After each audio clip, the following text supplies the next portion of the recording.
जनता ने उनको इतना विश्वास दिलाकर उनको इतने वोटिंग की और उनको जिताया और उनको चीफ मिनिस्टर बनाया और वो भाग गए। और इनके एमएलए सबसे ज्यादा करप्ट इन्हीं के एमएलए हैं। मैं खुद जा के देख चुकी हूँ, सरकारी स्कूलों में भी और सरकारी हॉस्पिटलों में भी सभी का बहुत बुरा हाल है। 2-2 महीनों से सरकारी डॉक्टरों को सैलरी नहीं मिली है, वहां की लिफ्ट खराब है। सरकारी हॉस्पिटलों का भी इतना बुरा हाल है और वो कह रहे हैं हमारा वर्ल्ड क्लास है, हम पेरिस बना देंगे। ये सब बेवकूफियों वाली बात है। अभी आपने हाल ही में एक एग्जाम्पल देखा होगा इनके करप्ट निगम पार्षद का, गीता रावत जी ईस्ट दिल्ली से हैं और आपने देखा होगा खोमचे वालों के थ्रू वो क्या कहते हैं रिश्वत लेती थी और रंगे हाथों सीबीआई के थ्रू पकड़ी गई। और महिलाएं हाथ जोड़ के रो रही हैं, वो कह रही हैं कि प्लीज हमें नहीं खुलवाना यहाँ पे ठेका। हमारी छोटी छोटी बच्चियां हैं जो घर के बाहर जाती हैं और घर के बाहर जाती हैं, उनको मार्केट जाना पड़ता है, उनको स्कूल कॉलेज जाना पड़ता है, जिससे उनको कितनी दिक्कतें आएंगी अगर यहाँ पे ठेकों की लाइनें खुल जाएंगी। शराब के ठेके खोले हैं, पहले तो ड्राई डे 21 हुआ करते थे, अब इन्होंने घटा के 3 कर दिए हैं, जो कि बिल्कुल गलत है। पिंक ठेके मतलब सरकार ने एक ऐसा नया लॉजिकल चीज मैंने पहली भी सुना था जब ये, तो बड़ी ही बेकार चीज है कि औरतें जाएंगी, औरतों को इस पे डिस्काउंट्स मिलेंगे और औरतें जाएंगी तो मतलब उनके लिए अवेलेबिलिटी है कि आप जाओ और लेके आओ। तो इससे क्या हो रहा है कि अगर औरत नहीं भी जाना चाह रही है तो आदमी उसको जबरदस्ती धकेलेगा। दिन भर तो बेचारी काम करे और मेहनत से पैसा कमाए और फिर आदमी उसको मिल रहा है जा तेरे को डिस्काउंट मिलेगा तू जा। इसमें वो मजाक उड़ा रहे हैं सबसे पहले तो भाजपा के कार्यकर्ताओं का कि आप आओ मेरे यहाँ रहो, और आप लोगों को क्या बना दिया है और कि कश्मीर फाइल्स के लिए आप पोस्टर लगा रहे हो, कश्मीर फाइल का प्रमोशन कर रहे हो। विवेक अग्निहोत्री जी जो उसके डायरेक्टर हैं, विवेक अग्निहोत्री जी तो उससे फायदा उठा रहे हैं, उनको कश्मीरी पंडितों से कोई मतलब नहीं है और आप उनके पोस्टर लगाते फिर आपका क्या हाल बना दिया है। विज्ञापन जीवी हमारे केजरीवाल जी हैं जिन्होंने कुछ किया नहीं, धरा नहीं, जिसको जो बड़े बड़े विज्ञापन लेके मेट्रो में, बसों में, रोड्स पे इतने महंगे महंगे जो इन्होंने पोस्टर्स लगाए हुए हैं जिनका किराया जाता है। जब अगर उन्होंने कश्मीर फाइल्स देखी नहीं है या उसके बारे में उनको पता नहीं है तो उनको कैसे इसकी पता है कि वो यूट्यूब पे डाल दो फ्री हो जाएगी। केजरीवाल साहब ने बीजेपी को चुनौती दी है, अगर समय पे एमसीडी चुनाव कराओगे, अगर जीतती है बीजेपी तो मैं राजनीति छोड़ दूंगा। आपको कैसा लगता है? बड़ा अजीब सा लगा कि अगर एमसीडी में केजरीवाल जी नहीं आते और बीजेपी आती है तो वो अपने आप को क्विट कर देंगे। पहले भी वो एक बार क्विट कर चुके हैं, आपने उसका अंजाम देखा होगा। जनता ने उनको इतना विश्वास दिलाकर उनको इतने वोटिंग की और उनको जिताया और उनको चीफ मिनिस्टर बनाया और वो भाग गए का मतलब उन्होंने रिजाइन कर दिया था। अब वो कह रहे हैं कि मैं फिर से रिजाइन करूंगा, तो वो अपनी बात से ही पलट जाते हैं। ये थोड़ा सा अटपटा लगता है मुझे, मतलब यानी कि वो अपनी रिस्पॉन्सिबिलिटीज से भाग रहे हैं, वो अपनी जिम्मेदारियों से भाग रहे हैं, क्योंकि उन्होंने इतने ज्यादा आपने देखा होगा उनको 3 बार जनता इसको चुनाव में जिता चुकी है और इनके एमएलए सबसे ज्यादा करप्ट इन्हीं के एमएलए हैं, क्योंकि फर्स्ट टाइम उनको मौका मिला जीतने का, जनता में आने का, और जब उन्होंने देखा कि फर्स्ट टाइम मौका मिला है, पता नहीं नेक्स्ट टाइम आएंगे कि नहीं आएंगे, बस उन्होंने धड़ल्ले से रिश्वत लेनी शुरू कर दी। सबसे ज्यादा करप्ट, मैं बार बार कहूंगी, सबसे ज्यादा करप्ट इन्हीं के एमएलए हैं। और वो जिसमें कह रहे हैं कि कोई विकास नहीं हुआ है दिल्ली में, आप देखेंगे कभी भी ये जितनी भी बारिशें होती हैं सबसे ज्यादा सड़कें दिल्ली की भरी होती हैं। कितने हमारे यहाँ, हम तो खुद पुरानी दिल्ली में रहते हैं और यहाँ के गलियों में बच्चे स्कूल तक नहीं जा पाते, हमें बच्चों की छुट्टियां करानी पड़ती है। यहाँ से लेकर बाहर तक बच्चों का जाने का बुरा हाल है। यहाँ ऑटो नहीं आ सकते, यहाँ रिक्शे नहीं आ सकते, यहाँ पे ट्रैफिक का इतना बुरा हाल है। तो छोटी छोटी चीजें हैं, छोटी छोटी चीजों से ही बड़ी चीजें होती हैं। मार्केटों का बुरा हाल है, यहाँ रेडी पटरी वालों का बुरा हाल है, मतलब कोई स्कूल की बस वैन कुछ नहीं आ सकती है। बहुत ही ज्यादा करप्शन से लेकर, शराब नीति से लेकर, जो बसें हैं, बसों का इतना बुरा हाल है। और वो कह रहे हैं कि सरकारी स्कूलों का उन्होंने इतना डेवलपमेंट किया है, मैं खुद जा जा के देख चुकी हूँ, सरकारी स्कूलों में भी और सरकारी हॉस्पिटलों में भी। और गिरेबान में झांकेंगे तो उनको पता चलेगा कि मैंने कितने काम किए हैं, लोगों के, जनता को कितना बेवकूफ बनाया है। और जिस तरह से वो कह रहे हैं कि इस्तीफा देंगे, बिल्कुल देना चाहिए, क्योंकि वो इसी के लायक हैं, उनको इस्तीफा देना चाहिए। अभी आपने हाल ही में एक एग्जाम्पल देखा होगा इनके करप्ट निगम पार्षद का, गीता रावत जी ईस्ट दिल्ली से हैं, और आपने देखा होगा खोमचे वालों के थ्रू वो क्या कहते हैं, रिश्वत लेती थी और रंगे हाथों सीबीआई के थ्रू पकड़ी गई थी।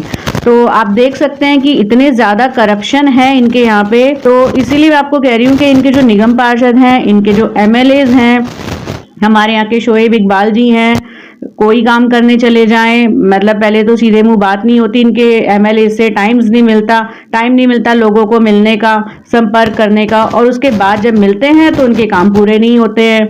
ये छोटी छोटी चीजें हैं जो जनता अपने आप में देख रही है, महसूस कर रही है, जिससे उनको दिक्कतें आ रही हैं। तो कोई बात नहीं, अगर केजरीवाल जी कह रहे हैं कि एमसीडी में आने दीजिए, बिल्कुल आने दीजिए, जनता जवाब देगी। जैसे यूपी में जवाब मिला है इनको, ऐसे ही दिल्ली में भी जवाब मिलेगा, बिल्कुल जनता जवाब देगी उनको। मैम, एक दिल्ली में और मुद्दा चल रहा है ठेकों को लेकर, आम आदमी पार्टी की शराब नीतियों को लेकर, और एक उसमें केजरीवाल साहब ने पिंक ठेके भी खोले हैं जो महिलाओं के लिए होंगे, उसे कैसे देखते हैं आप? बहुत ही शर्मनाक मैं आपको कह रही हूँ। ये एक उन्होंने नया विनाशकारी नीति लाई है, विनाशकारी शराब नीति बोलेंगे हम इसको।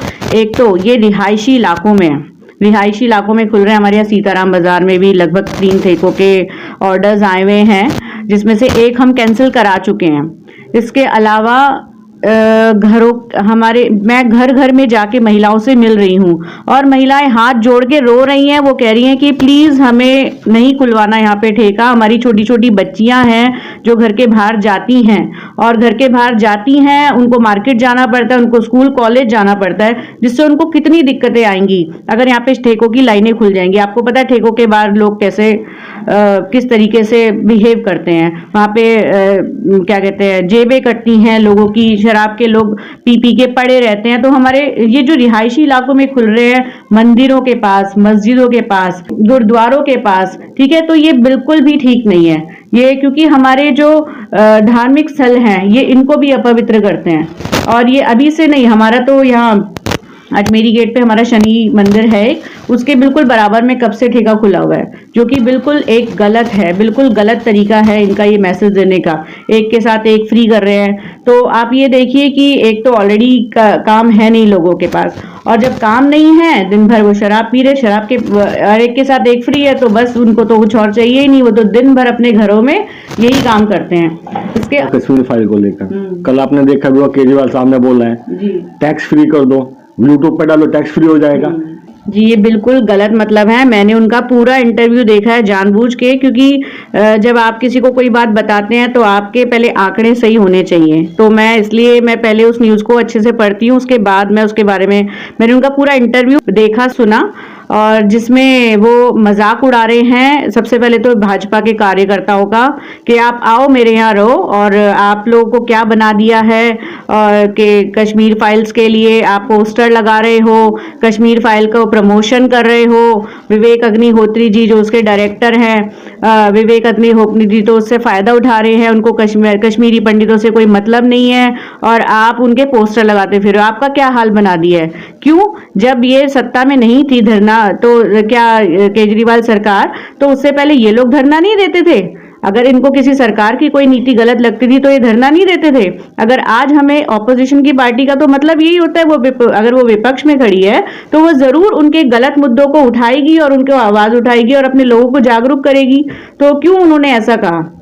और ऐसा बिल्कुल भी नहीं है कि उन्होंने एक बात ये कही अपने इंटरव्यू में कि इनके भीड़ में चले जाओ जहाँ पे धरना देते हैं, और वहाँ पे जो लोग हैं वो आपको कुछ बता नहीं पाएंगे कि ये किस लिए यहाँ पे आके खड़े हुए हैं। तो मैं आपको इस बात को केजरीवाल जी को बता दूं कि वहाँ का एक एक बंदा अवेयर होता है इस चीज के लिए कि हम कौन सी नीति को लेकर किसके विरोध में यहाँ पे खड़े हुए हैं। ये उनकी बिल्कुल गलत बात कही उन्होंने मोदी जी के लिए कि ये कश्मीर फाइल को प्रमोट कर रहे हैं और आप अपने कार्यकर्ताओं को इस काम में लगा चुके हैं।